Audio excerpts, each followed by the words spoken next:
Viens un peu voir. Il y a un sujet dont je veux qu'on parle. Et on va aller terre à terre. On va aller vite. Ça va pas aller fort. Écoute très bien. On ne donne pas que l'argent pour être exaucé. Anne venait de faire une offrande de ses entrailles. Elle a donné ses entrailles à Dieu pour 9 mois de grossesse pour mettre le prophète de Dieu au monde. Après ça, elle a eu 5 enfants pour lesquels elle n'avait pas prié. Donc vous devez comprendre que dans la dimension du donner, on ne donne pas que l'argent à Dieu. Quand vous rêvez le matin, apprenez à donner de la libation. Quand vous rêvez le matin, apprenez à donner de la libation et apprenez à donner un petit déjeuner. Je sais qu'il vous a été dit, quand tu te réveilles, il faut dire bonjour à Dieu. C'est ça non? Quand tu te réveilles, bonjour Seigneur. Seigneur, on s'en va au truc. Maintenant quoi? Maintenant quand tu veux manger, Seigneur bénis le repas. C'est ça? Lui mange pas aussi. Hein? Lui bénit. Puis il arrête à côté de toi, toi tu manges. Et puis, vous remarquerez que dans d'autres courants d'adoration, eux ils mangent et ils s'assurent à ce que leurs esprits mangent. C'est pourquoi je vous ai dit dimanche dernier que toute divinité qui se respecte mange. Ce que beaucoup de personnes hésitent ou alors évitent de te dire.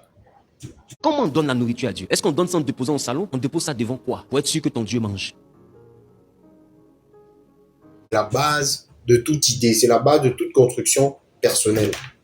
La première chose que je vous apprends à donner ici, c'est la libation. Dans le nom de Jésus, vous donnez la libation. Chaque matin. Et vous parlez à Dieu. Vous ne parlez pas à la terre. Vous parlez à Dieu. Apprenez à le faire. Mais sachez désormais que toute fois où vous voulez recevoir, vous devez donner. Et l'argent n'est pas la chose qu'on donne seulement. C'est pourquoi depuis vous donner votre argent, vous n'êtes pas exaucé. Si vous continuez comme ça, vous allez être frustré. Tu dois comprendre que la vie ne se limite pas à plaire aux gens. Parce que beaucoup de personnes cherchent toujours et constamment la validation des autres pour se sentir à l'aise. Arrête de chercher la validation des autres. Arrête.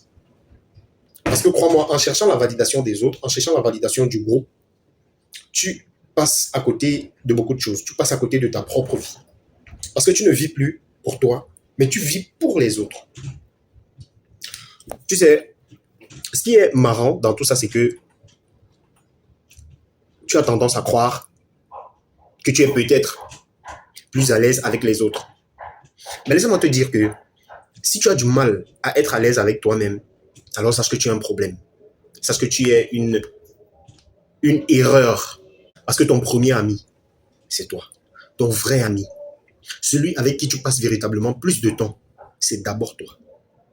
Alors je pense qu'il est question pour toi ici de prendre soin de toi. Et qui dit prendre soin de toi commence par quoi? S'il y a une chose que tu dois cesser de faire dans cette vie, c'est de construire ta vie grâce à la vie des gens. Parce que dans cette vie, vois-tu, si tu ne te connais pas, le monde te collera une étiquette que tu ne sauras même pas qu'elle n'est pas de toi. Celui qui décide de déterminer sa valeur en fonction du regard des autres doit être prêt à se perdre. Personne ne peut te valider quand toi-même, tu as décidé de te disqualifier. Écoute, ta valeur est comme ta propre marchandise. C'est toi-même qui en fixe le prix. Donc frère, sois sage. Sois sage. Quand on vient d'en haut, tu le sais, je te l'ai déjà dit, on n'est pas impressionné par les choses qui viennent d'en bas. Big up à toi mon frère. Comme d'habitude, c'était Écho de la Terre-Mère. On est ensemble. Ciao.